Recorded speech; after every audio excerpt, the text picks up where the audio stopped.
Nang matapos na kami ang sabi niya, Ako ay pinagpalit, pero di yun masakit. Alam mo yung masakit? Ang pangit ng kabit. the night has come. Kabit pala ko, kaya pala low-key ang gusto.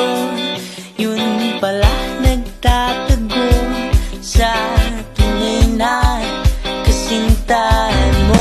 Gusto kong masampal ka ng katotohanan na kahit kailan, walang kabit na nagwawagi. Alam mo na may asawang tao yung minamahal mo ngayon. Umpisa pa lang, pwede ka nang umalis. Pero hindi, hinayaan mo ba yung puso mong mahulog? Hinayaan mo ba yung sarili mong mahalin siya? At hinayaan mo rin siyang pumasok sa buhay mo nang ganun-ganun na lang. Mahirap magmahal ng lalaking committed sa iba. Kasi hindi mo rin alam kung totoo ba siya sa'yo. Kasi nagawa nga niya sa asawa niya.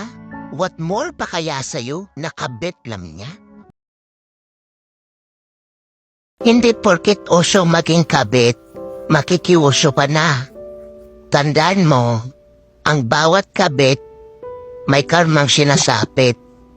Bato-bato sa langit, ang tamaan, magalit na kung magalit. Ang kabit, kahit awayin mo yan, kahit siraan mo yan, kahit ichismis mo pa yan, mahal pa rin yan ng mister mo.